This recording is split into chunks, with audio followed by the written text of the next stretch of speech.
battle brewing. The Congress and the cabinet pour over the president's record $4 trillion budget proposal. Cuba policy questioned. Warnings from the Hill about giving in to demands of a communist regime. Measles debate. A Catholic doctor weighs in on the value of vaccinations. And Bishop and Martyr. Pope Francis recognizes the martyrdom of Archbishop Oscar Romero. Those stories and more on EWTN News Nightly for Tuesday, February 3rd, 2015.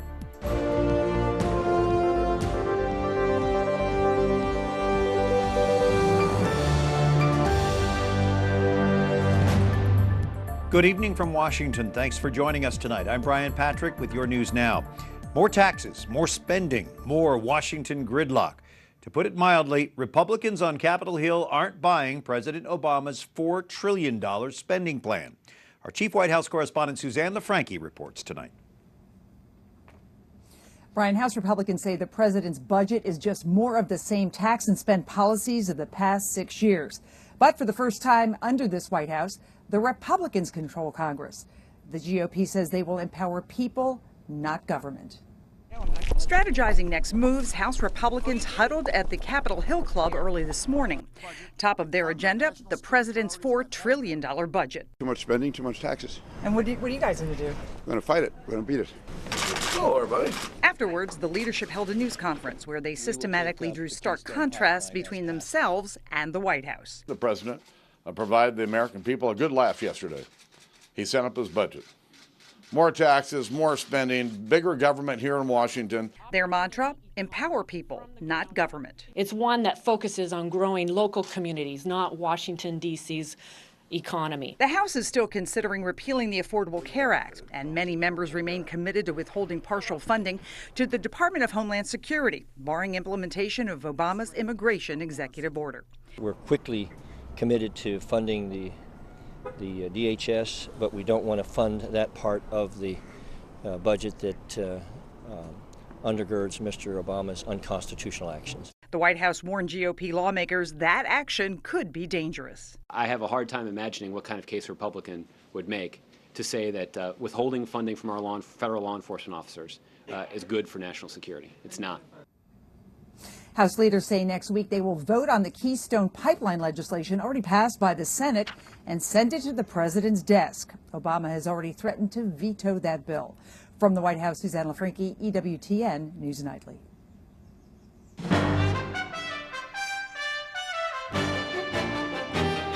Some of the other stories our EWTN News Nightly team has been covering in today's world. Jordan's military vows punishment and revenge, confirming the death of a pilot captured by Islamic State terrorists. Earlier, an online video appeared to show the captured pilot being burned to death a month ago today. The 26-year-old airman fell into the hands of the militants in December when his fighter jet crashed in Syria. He was the first pilot from the U.S.-led coalition to be captured. Just how far should the U.S. go to restore diplomatic ties with Cuba? With more talks between the two countries planned for later this month, the debate continues on Capitol Hill tonight.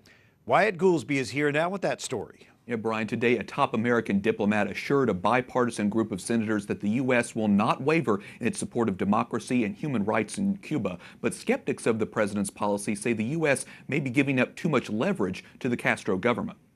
I believe that they will not be effective at bringing about the sort of political opening on the island of Cuba that all of us desire for the Cuban people. It's no secret Florida Senator Marco Rubio does not agree with President Obama's decision to reach out to Cuba. Since then, Cuban President Raul Castro has laid out a laundry list of demands, including getting back Guantanamo Bay.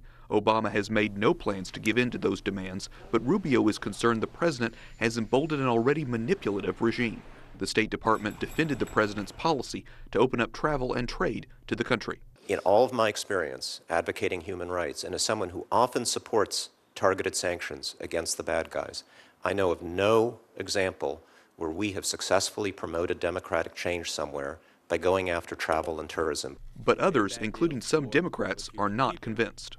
While it may have been done with the best of intentions, in my view, we've compromised bedrock principles for virtually no concessions. Part of the negotiations in December included a spy swap and the release of U.S. aid contractor Alan Gross. The president thanked Pope Francis for his role in diplomacy, The State Department's Roberta Jacobson, who had visited Havana last month, said the Vatican's involvement was key. The importance of Pope Francis as a figure in Latin America just cannot be overstated. Coming from the region, his moral support and encouragement for this deal is critically important. She says moving forward, the Holy Father will need to stay involved. The point of today's hearing was to allow senators to ask questions and learn more about what was behind the Obama policy shift. It won't lead to any immediate action. The members of the Foreign Relations Committee will continue to keep track of U.S.-Cuba negotiations. Brian? Wyatt Goolsbee, thank you. Well, a federal appeals court order clears the way for same-sex couples to legally marry now in Alabama as early as next week. The three-judge panel from the 11th U.S. Circuit Court of Appeals in Atlanta refused to stay a decision overturning Alabama's ban. A U.S. district judge had ruled last month that two Alabama laws prohibiting the recognition of same-sex marriage unconstitutional. The judge put a hold on her order until Monday to let the state appeal. Alabama Attorney General Luther Strange had sought to keep the order on hold until the U.S. Supreme Court takes up that issue. Pope Francis officially declares Archbishop Oscar Romero a martyr. That sets the stage now for his beatification. Romero was gunned down by right-wing death squads 35 years ago while celebrating Mass in El Salvador.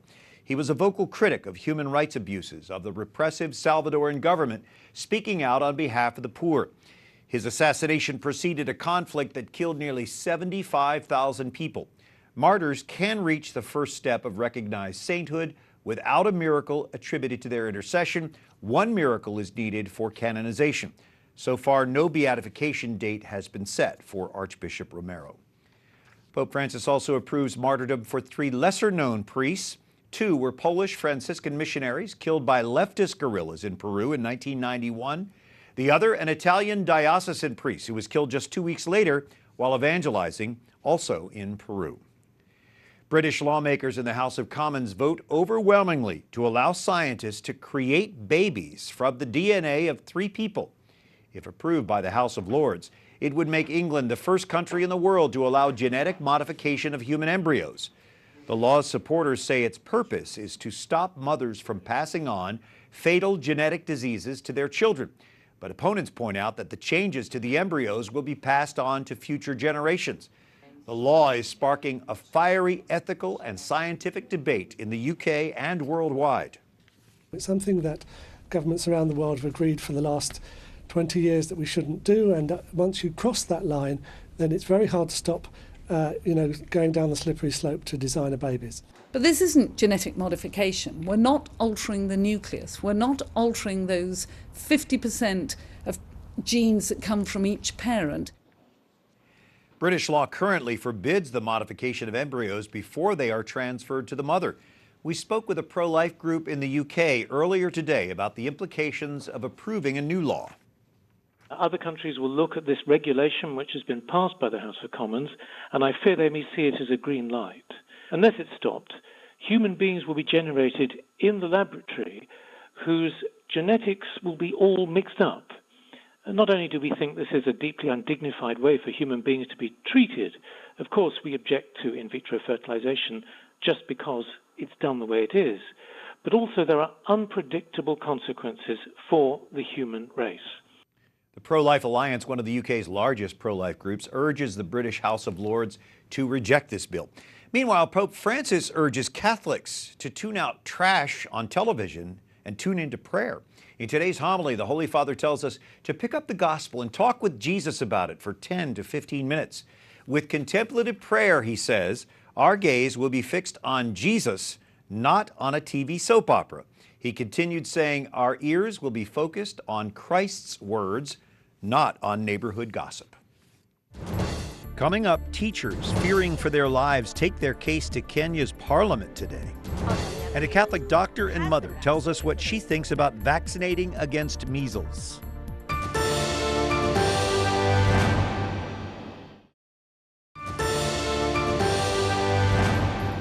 We are all sinners. We are all called to conversion of heart, from the official Twitter feed of Pope Francis today.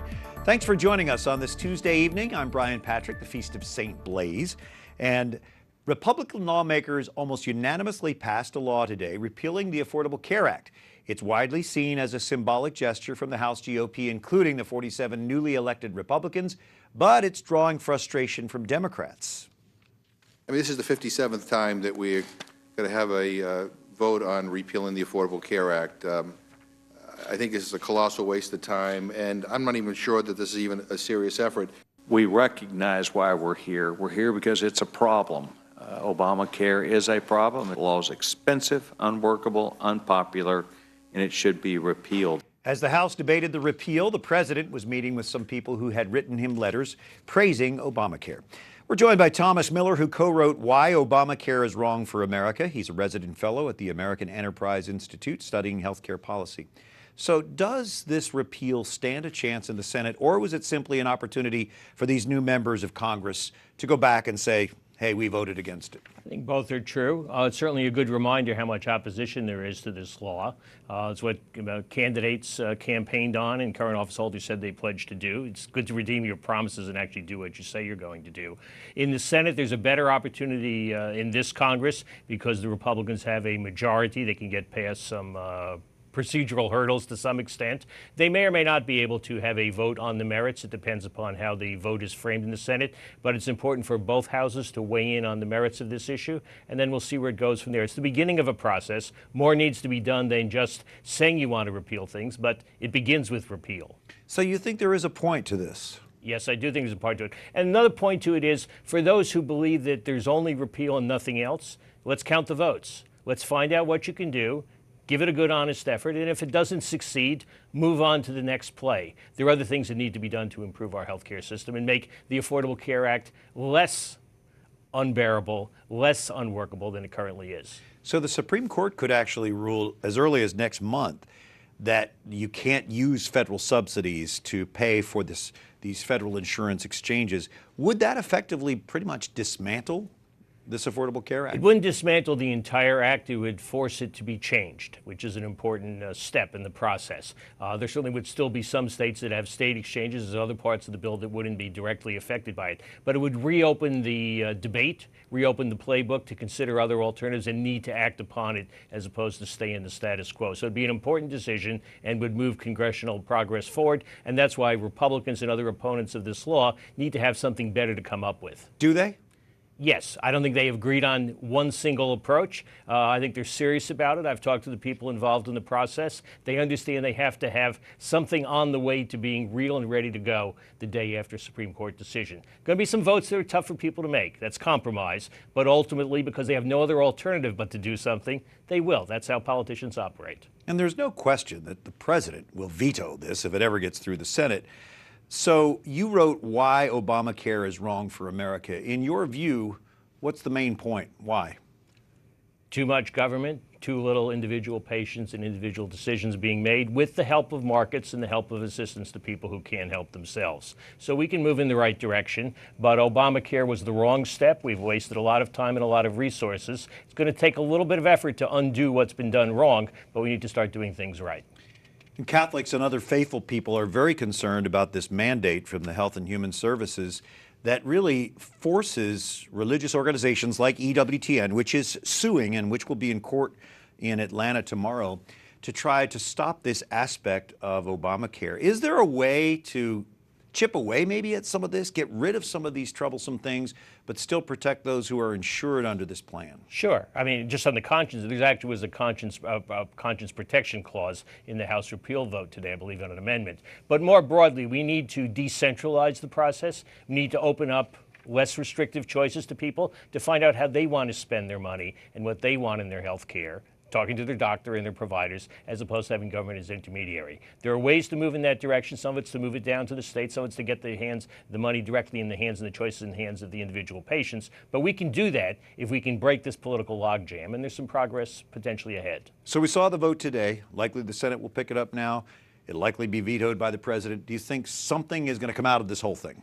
Yes, there's two processes. One is through the combination of the budget resolution and budget reconciliation. That's a different vehicle for later on. But I think before that time, if there's a Supreme Court decision which negates the rule that made possible the subsidies in the federal exchanges, that'll be an action-forcing moment where neither side can stand away from it and say, well, you're wrong, you're wrong, you're wrong. Someone's going to actually have to do something, and that'll actually be a positive development in a debate which was shortened and compressed and bypassed about 4 or 5 years ago. Now we might move on to finding out what the American public can at least accept, even if they're not wildly crazy about it. It would be good to see some action. Thomas Miller, co-author of Why Obamacare Wrong for America, thank you for being with us. You're very welcome. It's still wrong. Yeah, it is still wrong. All right, that's your opinion. The measles outbreak keeps growing with more than 100 people in 14 states now sick.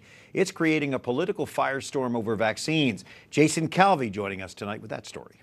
Bryan, New Jersey Governor Chris Christie has vaccinated his children, but he caused controversy while on an official visit to England.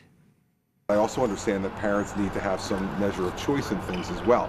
So that's the balance that the government has to decide. Governor Christie's office is now clarifying his statement, saying there's no question kids should be vaccinated from a disease like measles. It sparked a debate over vaccines and parents who choose not to vaccinate. The president believes it shouldn't require a law for people to exercise common sense and do the right thing. As a victim of polio myself, I'm a big fan of vaccinations. Dr. Marguerite Duane is the mother of 4. Her children are vaccinated. It's a big reason why people were not getting the measles vaccine for a long time, because there was a supposed link between the measles vaccine and the autism illness. That study's been completely debunked and refuted. Catholics may struggle with the history of the measles vaccine. The measles vaccine is originally derived from cell lines that came from aborted babies. The Vatican's Congregation for the Doctrine of the Faith says danger to the health of children could permit parents to use a vaccine which was developed using cell lines of illicit origin, while keeping in mind that everyone has the duty to make known their disagreement. For this doctor and mother, their choice to vaccinate their child today will not change how those cells were derived, but what it can do is it can protect not only their children, but other children within the community.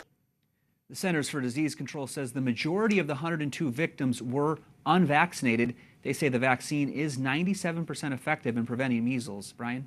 Thank you, Jason. That's a confusing issue, and you helped clear it up.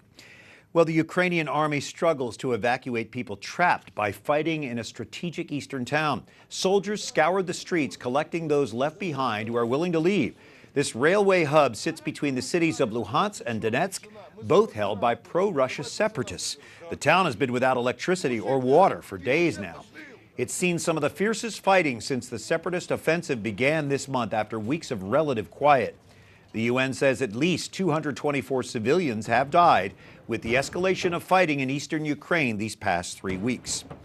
Hundreds of teachers demonstrate outside the Kenyan parliament, demanding transfers to schools in safer regions.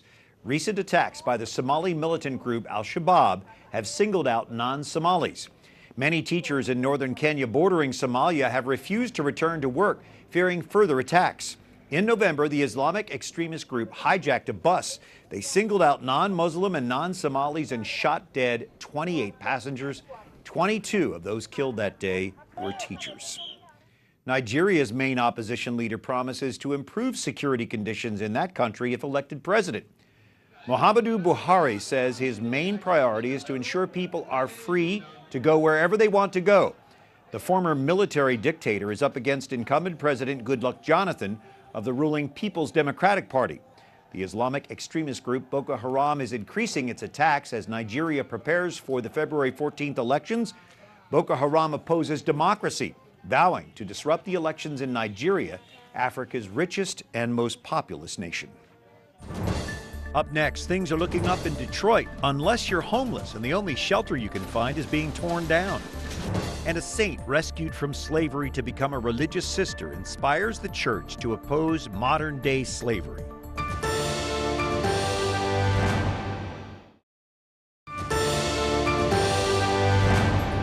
On Tuesday, February 3rd, today, the Feast of Saint Blaise. The traditional blessing of the throat goes back to a legend about the Armenian saint. A child with a fish bone lodged in his throat coughed up the bone at the bishop's command. Well, thank you for joining us on EWTN News Nightly. I'm Brian Patrick, where we'll have Mass and a blessing of the throat right after the show. Detroit automakers are reporting double-digit U.S. sales increases for January. Now, that's good news for the Motor City, but perhaps not for Detroit's homeless population. Catherine Zeltner reports. There's a lot of this going on in Detroit these days, now that the city is out of bankruptcy. It's tearing down scores of vacant houses in deteriorating neighborhoods. Hello? Hello? The kinds of places that have provided Michelle McCrae with a roof over her head. This was like home. McCrae is long-term unemployed and has been homeless off and on for a good portion of her adult life. The 58-year-old looks for recently vacated houses that she can live in for an extended period. Like this one, where McCrae stayed for 3 summers. It was fixed up, the floors were clean, the walls were clean, there wasn't trash everywhere, none of that stuff. Some Detroiters think it's better to have squatters like McCrae in houses they are taking care of, rather than leaving the houses empty and vulnerable to scrappers, drug peddlers, and the like. When the people saw in the neighborhood that we were actually living here, keeping the place clean and wasn't a lot of traffic, they didn't bother us. They were like, yeah, we'd rather for them to stay there than somebody to come over here acting stupid. Others don't have such a favorable opinion of squatting. I believe it's become an epidemic in Detroit. Letitia Johnson wants abandoned homes in her East English Village neighborhood to be lived in, just not by squatters. That person is not responsible for it. So I don't personally believe there is a such thing as a good squatter. The city's land bank authority has been auctioning off homes that can be rehabilitated and demolishing those that can't. Contractors say they find squatters in less than 10% of the houses scheduled to be taken down. But the land bank won't raise or sell properties that are known to be occupied, meaning squatters are slowing efforts to combat blight. McCrae says she and her fellow squatters don't want to hold up progress. They're simply trying to survive. Because we didn't have a place to stay. We're not trying to do anything to anybody. Abandoned homes and squatting, 2 problems Detroit hopes to see come down sooner rather than later. Catherine Zeltner, EWTN News Nightly. Thank you, Catherine. An interesting dilemma. And Pope Francis is promoting an all-day prayer initiative against modern slavery. This Sunday marks the first International Day of Prayer and Awareness Against Human Trafficking. Religious sisters active in rescuing victims from the streets launched the campaign with 3 cardinals today at the Vatican. They're drawing inspiration from St. Josephine Bakhita, a 19th century Sudanese-born woman rescued from slavery. She spent the last 45 years of her life as a Catholic sister in Italy. Her feast day has been chosen for the prayer campaign. He just made, want to make use of this Feast of St. Bakhita to just drum, the drumming again about, the need for us to be aware of the problem, the commitment that we need to exercise, and the need to do this all together. According to the Church, human trafficking affects 21 million people worldwide. Pope Francis has often advocated for greater awareness and action against the selling of human beings. A group of millennials voices concern over an Ohio congressman's decision to support abortion. High school and college students from Students for Life hit Capitol Hill today to talk to Representative Tim Ryan. The Democrat used to be pro-life, but recently changed his position. The group's D.C. liaison told EWTN News Nightly why they made the trip. It's so important because this is the generation that has been affected by abortion, especially these young women in college and high school. These are the women who are targeted by the abortion industry, and the congressmen and women, they need to know that about our young people, and that it is young people who are the most concerned about this issue, and it needs to be brought up in the House, and it needs to be something that is discussed. Ryan's chief of staff listened to what the young people had to say, but reiterated his boss believes in choice. Christians from different denominations travel up 2,000 meters on a cable car to reach the so-called ice church. The church on a remote Romanian mountain is made entirely of ice and is rebuilt each year. The structure is a copy of an old church in Transylvania. Catholics, Orthodox, and Protestants hold services here, including baptisms and weddings. Many see the ice church as a place to set aside religious differences. Until tomorrow, like us on Facebook, follow us on Twitter, watch again on EWTN's YouTube page. For our EWTN News Nightly team, I'm Brian Patrick. Thanks for watching tonight. Good night, and may God bless you.